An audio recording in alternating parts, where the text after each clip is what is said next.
Hey guys, welcome back. I have a new project to work on. Not like I don't have enough stuff to do, but I sold my 442 and this dropped in my lap, so I couldn't say no to it. A friend of mine had this and he's been sitting on it for quite a while. Just to back up the story, my best friend, when I was a teenager, bought this car in like 1982. It was his first car. Bought it from the original owner for like $625. That's $625. You could buy these cars back then for next to nothing. Had some rot in the front fenders and the quarter panels, but it was a running, driving 327 Power Glide car. One owner, 59,000 miles. And he drove it for a long time. He had his license before all of us. He was like a year or two older than me, so I didn't have a license at the time.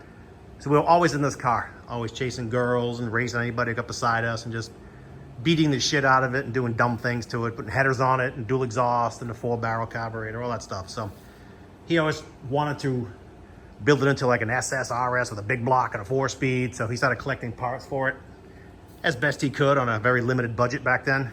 He bought a bunch of rotted Camaros and parted them out and kept the best parts for himself.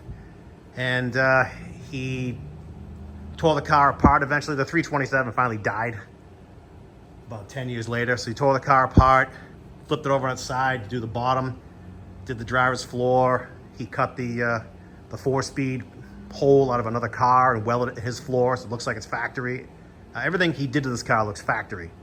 You know, the Rally Sport taillights and the Rally Sport grill, and it's got GM quarters on it. You could buy them back then. They were hardtop quarters he cut to make fit a convertible. That right door is a brand new door skin, has a GM sticker on it. The fenders, he can't remember where he got them, but I'm assuming they were new fenders too. The hood was an SS hood. I remember he got it from a kid I worked with. It was beat to crap, but he pieced it together little by little. And then he got hurt at work one day in like 2002 and decided he was gonna get rid of it because he just wanted to get his life in order and get rid of stuff that was just hanging around. So he asked me if I wanted to buy it, and I couldn't at the time. Me and my wife were looking to sell our house and move, and I had a 67 442 I restored. It just wasn't the right time. We wanted to start a family. So I passed it up. Another friend of ours bought it, and he finished it and painted it exactly like my friend wanted it, Le Mans blue. And it's my friend had a 427 out of a 68, I think, 67 or 8 Impala SS, the 385 horse motor. So he put the motor together, and or someone put the motor together, and he finished the car. And the way I understood it, he had a 58 Corvette and he had this Camaro, and he gave one to one of his daughters and the Camaro to his other daughter, and he wanted to get it done in time for her wedding, and he did. He got it running and driving for her wedding, and then it just sat in the garage. In 2017, he put it away with the top down, just like this. The top has never been up. So the motor had screwed up. Something was wrong with the cylinder bores, he claims. I really don't know. He said he took it out, took it to the machine shop. They told him the block was messed up. So somehow or another, he got rid of that motor, put in a brand new crate 427 tall deck truck motor. He happened to have 3 of them, so he stuck one in here, and that's what's in it now. And he got it running for her wedding and drove it to the wedding, put a brand new interior in it. None of the door glass, well, actually, I take that back. The driver's door glass is in. None of the other door glass is in. Put a brand new interior in it, brand new top, put the top down. There's no top pistons, no top motor. None of the wiring for the power windows is in. That's right, this car has power windows. One of the cars my friend parted out had power windows. So everything is transferred to this car, in essence, but it doesn't actually have the motors in it yet. I gotta get that off my friend. It does have a 4-speed. It's got the console gauges. The voltmeter's missing. It's got the factory tick-tock tack. It has a speed alert speedometer. I can zoom in there, you can see it, but there's the telltale for the speed alert speedometer. That's ultra rare. It's got the wood steering wheel, tilt column. Yeah, it's a fake wood wheel, but that's what they had in Camaros, I believe. Deluxe interior with the black and white houndstooth. It's got the rally wheels that I'm not a huge fan of. I'd rather have torque thrust or something. It's got the correct spoiler for it, the short spoiler. But somehow it developed a crack in it, so I gotta take the spoiler off and have it fixed. There is a spare spoiler in the trunk, so I'll bring them both to my body man and say, hey man, fix whichever one you can fix. But it's got, the correct taillights, and it's got the correct reverse lights. So it is in essence a SSRS. I mean, the car is not real.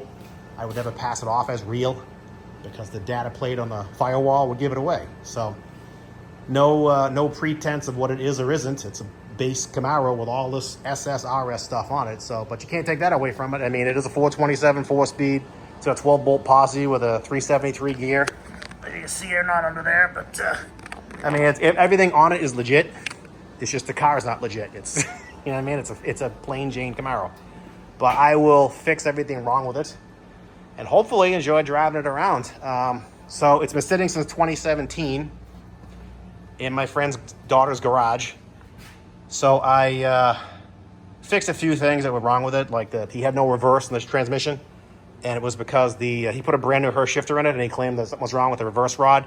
It was too short. That's what was wrong with it. So I had to weld another 3/4 of an inch of threads on it. It just was too short. So that's all fixed. I noticed the transmission mount bolts were missing. I put bolts in the tranny mount. The drive shaft bolts were loose. I tightened those up. I pulled the plugs, put oil in the cylinders. I changed the oil. Now I'm gonna crank the motor over to just get some oil in the cylinders. Then I'll pour some gas in the carb and fire it up, or see if it runs anyway. I did notice that the fuel pump, the mechanical fuel pump on the motor is blocked off. Right there you see there's a block off plate. I don't know if you can see it or not, but my friend didn't tell me that. I just was under the car and I noticed that it's got an electric fuel pump right down here. So I don't know what's up with that.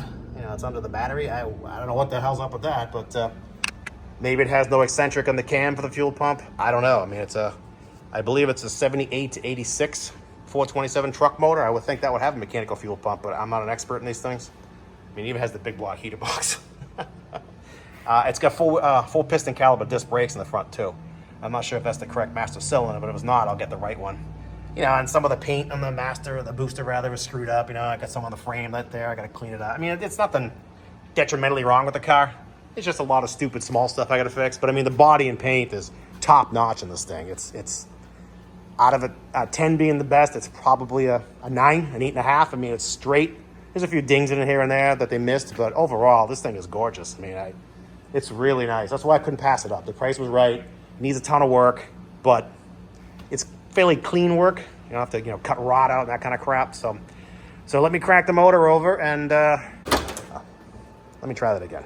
So let me crank it over and work the oil around the cylinders a little bit, and then I'll pour some gas in the carb and try to light it off. See what I get. So this is just a crank to get oil, the oil in the cylinders moving around. Oh shit! Started right up. I didn't want to start it. Okay, well, you heard it. That was the very first start. So actually, maybe we'll try to start it. Must have lit off in the oil, I guess. Let me pour some gas in the carburetor and come right back. All right, let's try that again. Here we go.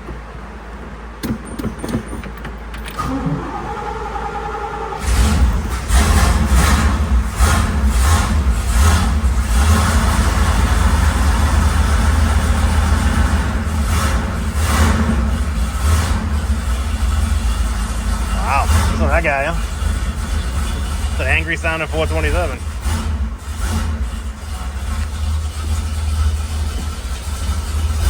I'm not gonna let it run that long because there's much gas in it. Oil pressure is great.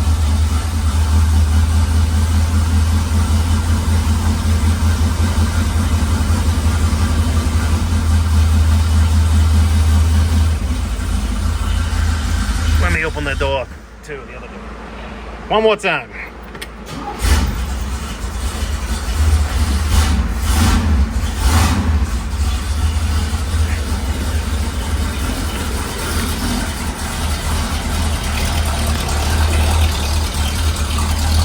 It's Rudy. Wowee. And there you go, it's running. It's running. Woohoo!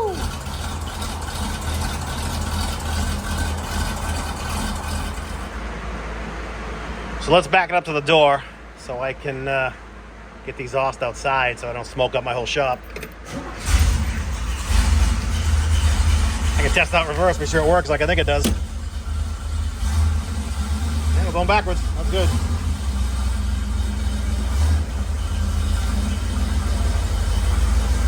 All right, let the ass end hang out. Let this thing run for a few.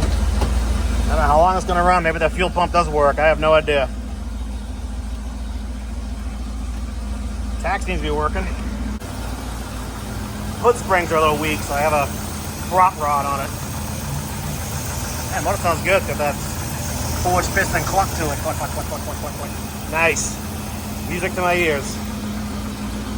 You know, all that oil in the cylinder is gonna burn out.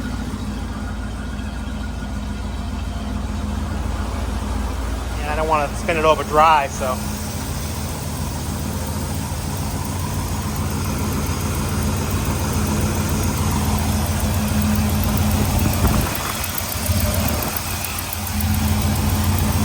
For the moment, seems like a happy rat motor.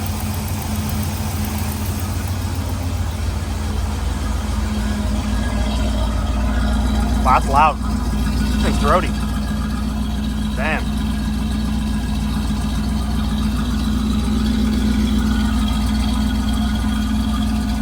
It's idling really high too. I don't know why.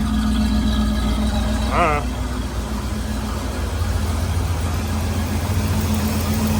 Well, anyway, there you go. This is my new project car. I don't really want a project. I'm thinking this is like a clean project, so it won't be that bad. But who knows? A lot of stupid things I have to do to it, so just thought I'd show it to you guys and see what happens next. So thanks for tuning in. Hope you enjoyed this brief video. I hope this isn't the biggest mistake I ever made, but we'll find out. Talk to you later.